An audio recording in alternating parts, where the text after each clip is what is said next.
Hi, I'm Chinmaya.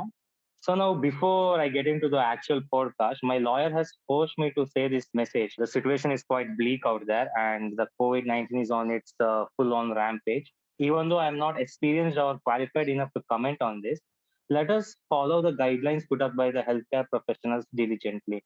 Let's find some decency in us to do so. These authorities can only do so much, and rest is up to us. Okay, now having said that, welcome to the C Word Engineer podcast series. I am the C Word Engineer. So, if you do not have anything to do in house, staying there, if you have run out of the shows to watch, or the shows or movies in your list is not interesting enough, you can listen to this podcast. I mean, you will start appreciating those shows better after listening to this podcast. That's what I do. I hear my own voice and then puke. I think I have some serious disorder, but I mean, it's okay. Never mind that. So even this episode, we do not have any guests. Sorry for that. Apparently, we are not important enough. I had my intern, do this job of finding some guests, but like when I called her a few days back, she told me that she has a headache. So me being a good boss, I told her to take some time off. Then I didn't hear from her for another couple of days.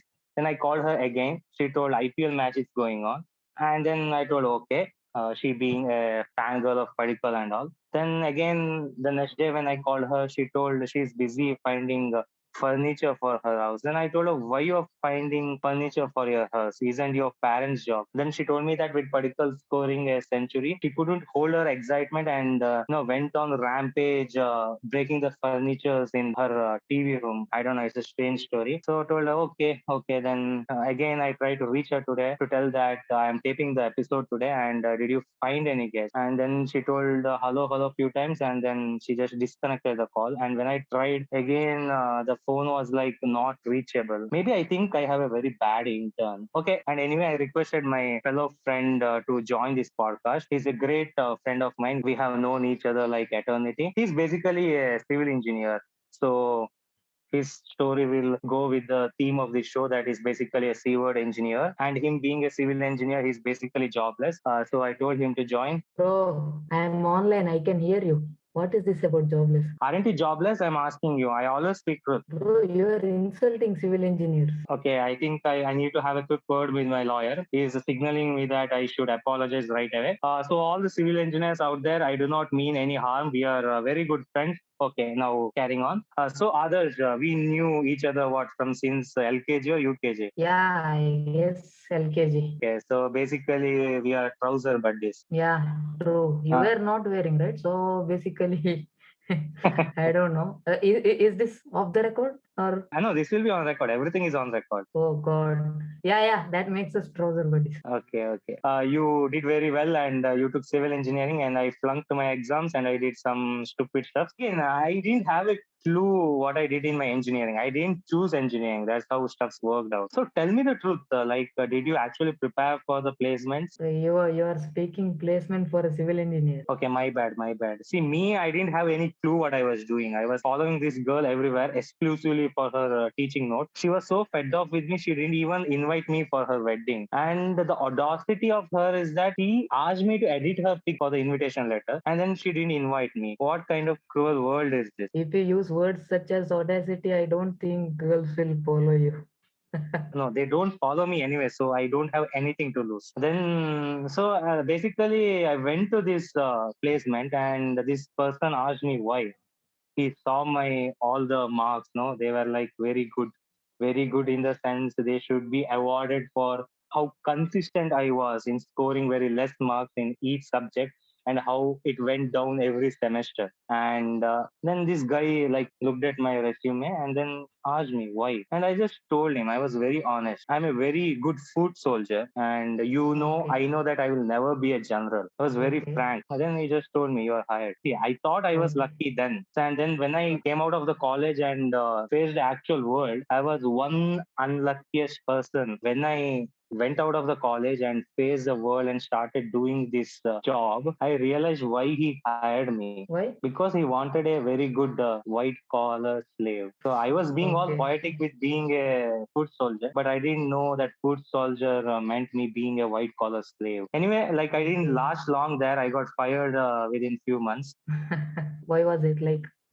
to deal with your mental stuff or something? No, no. Actually, I was trying to juggle too many stuffs. I didn't know what I was doing. What basically. Okay. When I started this job, it was like I go into the office, sit in front of the computer. You say that you are doing Python in the resume and with the team, everything, but you just do Excel. That's not how you want to live your life. They told me that you are engineer, you don't have any skills basically. Someone told me that I can try my hand at comedy. So I tried Okay. entering show business, posted a bunch of videos on Instagram, and these Instagrams, how the algorithm is. So there was this ad. They were looking at comic to perform in their troupe. So I texted this guy. See, I know I have some videos in my profile. Please, can you check it out? So this guy came to me, and after a few days, then he told me, yeah, your profile looks interesting and very promising.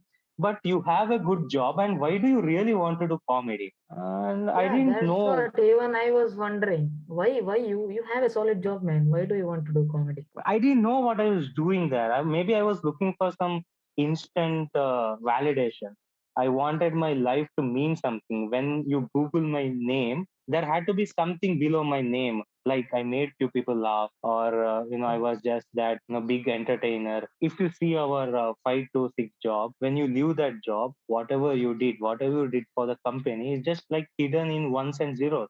If you want to go next day, they won't let you in there. So I didn't Yeah, want that's that. true. And I wanted people to associate Yeah, me with something. There was another instant way of achieving this. I needed to murder a bunch of people in a very crafty and diabolical way. I would have had a bunch of Netflix shows later on, but I really didn't want to do that yet. yet? What do you mean by yet? I didn't want to take that action yet. I hadn't planned to spend my youth in jail.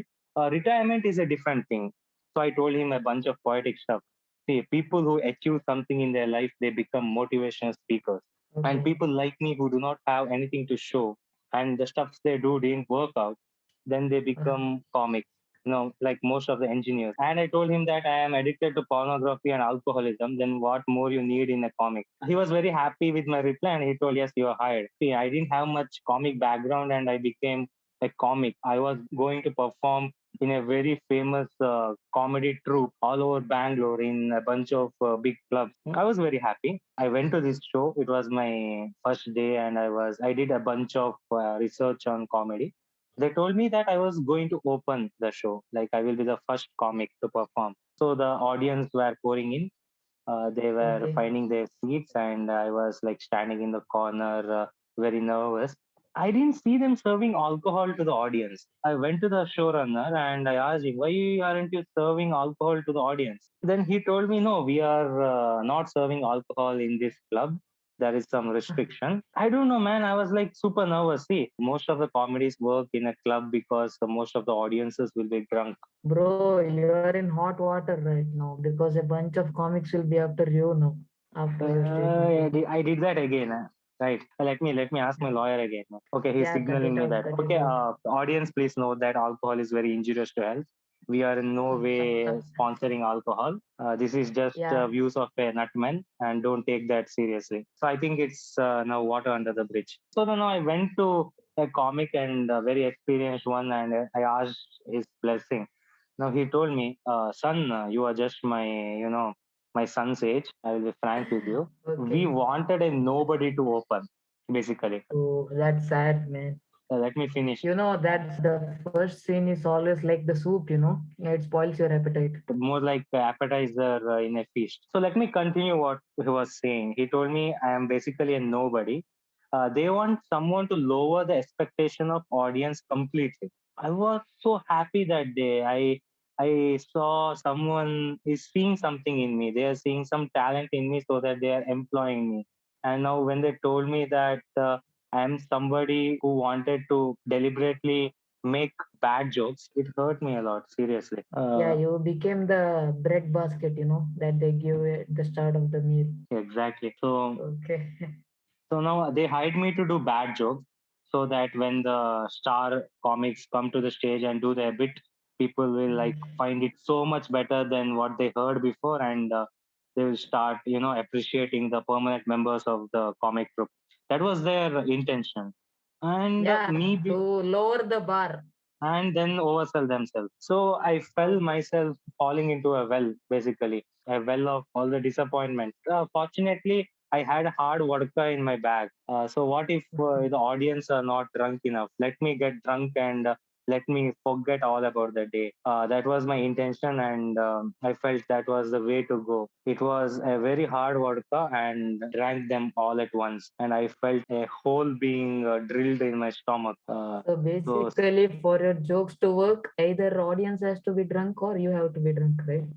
no, that is universal. You ask any comic.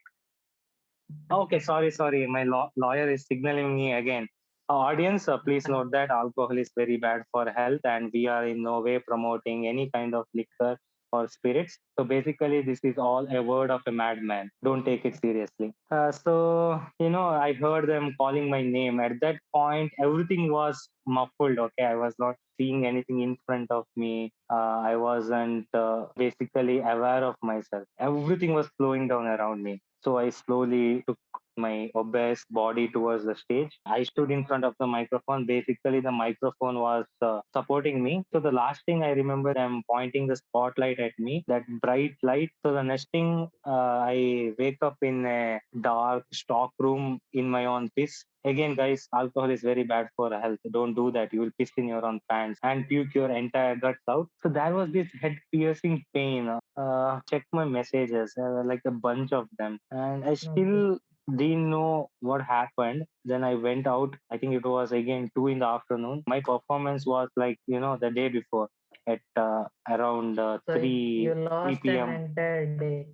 Yeah, Yeah. yeah. Basically, didn't remember anything. And Okay. when I go into this club, I wasn't a great sight to look at. Some obese man in a wet pant and smelling of puke. God, don't Okay, paint me the picture. okay. So You it wasn't continue. basically a very good sight. But when I entered the club, it was already full. Most of the IT people, put a tent in bars. Yeah, I get it. Okay, so when I entered the place, all were like started whistling and clapping. I was some kind of hero. What happened? That's what I didn't know what Yeah, like happened. what? You don't remember what happened? No, I don't remember. It is Okay. kind of blank. And not every day you get a round of applause for your performance. So I was like basically smiling and being around, and I found my way out. And then finally I found myself a cab and had to ignore all the dirty looks that he gave me, the cab driver. Finally I reached my residence and I saw this mail, and it had just one bold sentence: "You are fired." It was from my manager. And I was like, am I still drunk? Am I dreaming or something? Oh, So then I asked her, why? Why am I being fired? Then he just replies me with a link. So it was basically a link of me performing on that day. So they were live streaming it on yeah, I YouTube guess and that. FB. So when I went to the stage and when they had the spotlight on me, I just turned and puked on stage. So fortunately, there weren't anyone near the stage. It's not one of my finest memories. Okay, it's very painful to recollect them now. But now I have to find that video.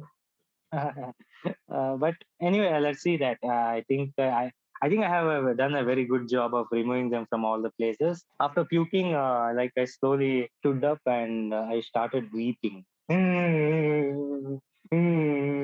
So I like after weeping and I started laughing, and the Okay. audience started laughing with me. So they thought this was all an act. Fortunately.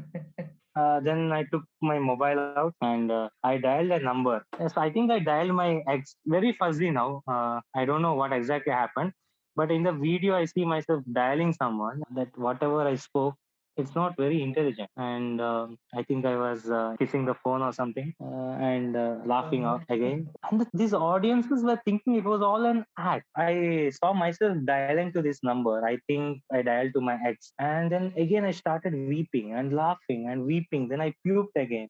I don't know what I did. I was puking on myself, I was puking on the phone, and I was puking on the entire dais. After that, I heard on the video myself saying that, "Why did you break up with me?" So that definitely I must have dialed my ex. I thought I had dialed my ex. So, and then I was like, "Why did you break up with me? I changed my sanitizer for you. I changed the sanitizer to match with your hair conditioner." Again, I was like expressing my love for her. I didn't know that it was your shaving blade. I used it for shaving my beard. Very sorry for that. Then again, I asked her, why are you ghosting me? And who is that guy in your recent Instagram photos? Fortunately and unfortunately, I hadn't actually dialed to her. I mean, I had dialed my manager in my drunken state. And it wasn't my Okay. manager who picked the call, it was his wife. Oh God. So you see where I'm going. I tried to convince him that it was all part of my comic. I was prank calling him. He told me that it was against my company work policy. I shouldn't have had another side job. So I lost my job. The comedy club banned me permanently because I puked all over their stage. The other senior comics were angry at me. They didn't buy it. It was all an act. And thankfully, the second wave happened. Sorry about that. My lawyer is signaling me again. It is not thankful. It is very bad. Stay safe, guys. ಏನಮ್ಮ Wow. ಸುಮ್ನಿರಕ್ಕಾಗಲ್ವಾ ಆಯ್ತು ಸರಿ okay man, I need to go. There is some stuff that needs my Okay. attention. Fine, Okay, fine. see you Say there. hi to Okay, auntie. I know okay, what okay, stuff is waiting. okay, bye bye.